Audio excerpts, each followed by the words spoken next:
Hello friends, welcome to Indian study पर आपका स्वागत है। दोस्तों, जैसा कि आप सभी लोग जानते हैं, मैं डेली बेसिस पे आपको यूपी पुलिस कांस्टेबल के लिए एग्जाम के रिगार्डिंग जीके के वीडियो प्रोवाइड करवा रहा हूं, जो कि आपके आने वाले एग्जाम के लिए बेहद इंपॉर्टेंट है।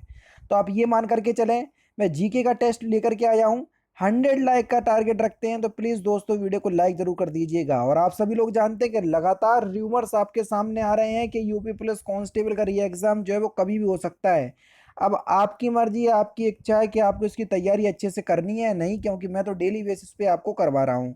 टाइम को ना वेस्ट करते हुए पहले क्वेश्चंस की तरफ बढ़ते हैं कि निम्नलिखित में से कौन सा भारत का एक पूर्णतः स्थल वाला राज्य नहीं है। जल्दी से बताइए। तो आप सभी को पता है उड़ीसा, क्योंकि उड़ीसा जो है ये एक तटीय राज्य है ना। तटीय राज्य है ये, तो चौथा ऑप्शन यहाँ पर आपका बिल्कुल करेक्ट हो जाएगा। हिमालय का तीसरा सबसे बड़ा शिखर कौन सा है? बढ़िया क्वेश्चन है, जल्दी से बताओ। तो देखो दोस्तों, अगर हम बात करें कंचनजंगा, कंचनजंगा जो है ये विश्व की तीसरी सबसे ऊंची चोटी है, जो कि हिमालय की भी तीसरी सबसे बड़ी या सबसे ऊंची जो है वो चोटी हो जाएगी। गंडक नदी निम्नलिखित में से किस नदी प्रणाली से संबंधित है? जल्दी से बताइए। गंडक नदी, गंडक नदी किस नदी प्रणाली से संबंधित है? तो आप सभी लोग जानते हैं कि गंडक जो है वो गंगा की सहायक नदी है।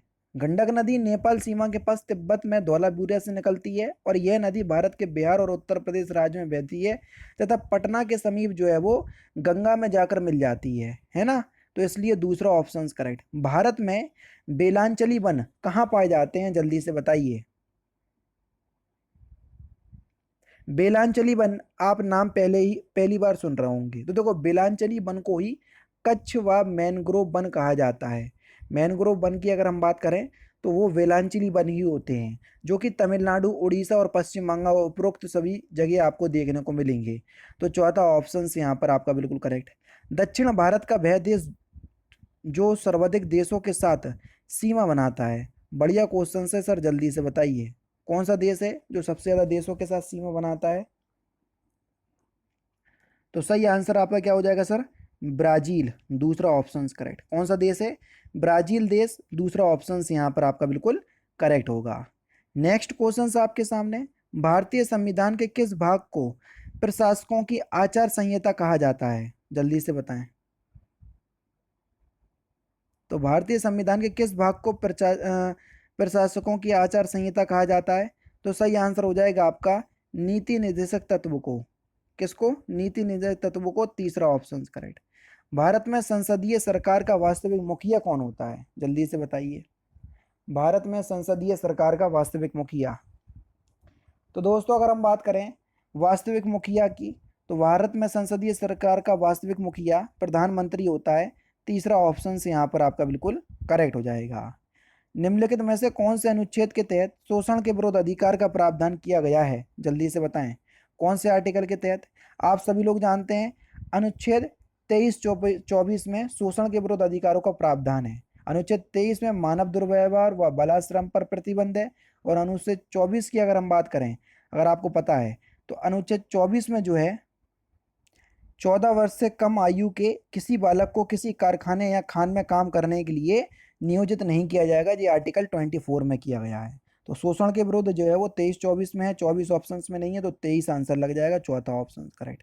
निम्नलिखित कथनों पर विचार कीजिए और बताना है कि निम्नलिखित में से कौन सा कथन सही नहीं है। इस बात को ध्यान रखना। पहला कथन है आपका कि प्रस्तावना में अभी तक एक भी बार संशोधन नहीं किया, एक बार संशोधन किया गया है।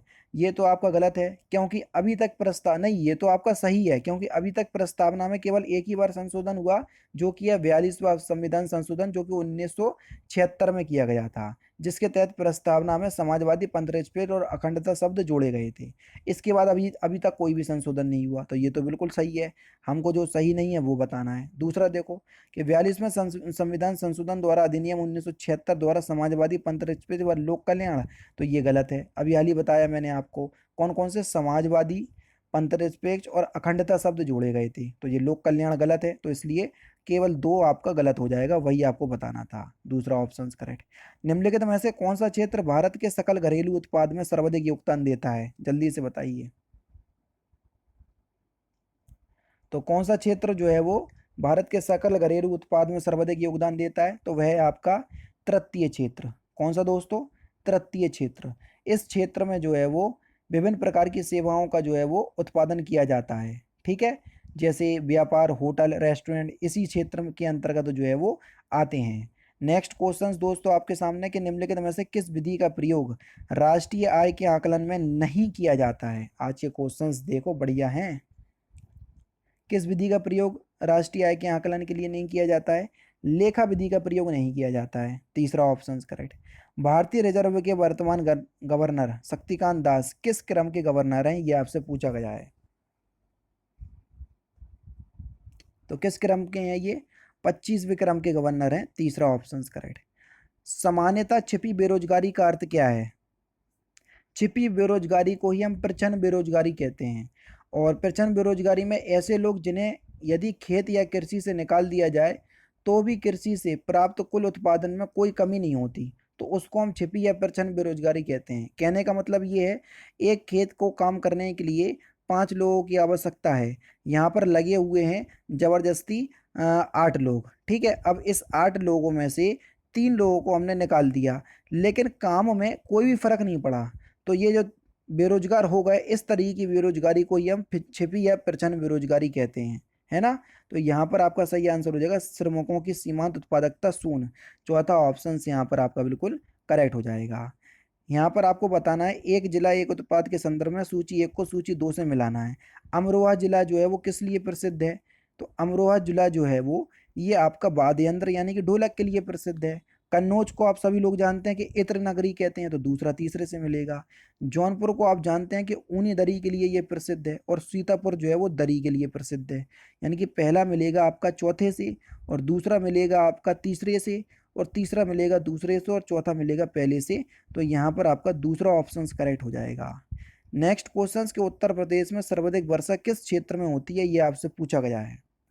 तो सिंपल सा क्वेश्चन से आप आसानी से बता सकते हो।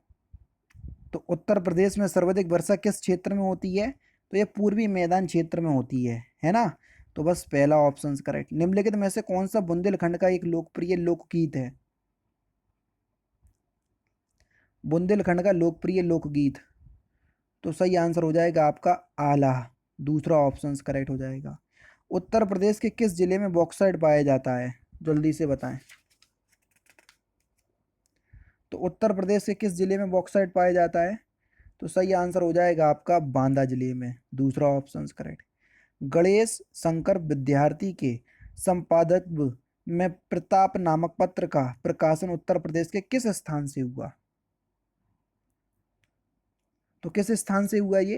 कानपुर से। तीसरा ऑप्शन बिल्कुल करेक्ट। किसके सहयोग से उत्तर प्रदेश वानिकी परियोजना शुरू की गई? तो किसके सहयोग से शुरू की गई है? तो ये विश्व बैंक के सहयोग से। पहला ऑप्शन करेक्ट। और लास्ट क्वेश्चन आपके सामने, उत्तराखंड राज्य उत्तर प्रदेश के किस भौगोलिक क्षेत्र को अलग करके गठित किया गया है? तो इस क्वेश्चन का आंसर आप मुझे कमेंट बॉक्स में बताइएगा। तो दोस्तों ये थे आपके इंपॉर्टेंट क्वेश्चंस जो कि आपकी आगामी परीक्षा यूपी पुलिस कांस्टेबल के री एग्ज़ाम के रिगार्डिंग बेहद इंपॉर्टेंट है। बाकी वीडियो अगर आपको अच्छी लगे तो प्लीज़ दोस्तों वीडियो को लाइक और शेयर जरूर कर दीजिएगा। बाकी मिलते हैं फिर नेक्स्ट क्लास में, नेक्स्ट सेशन में। जय हिंद, जय भारत।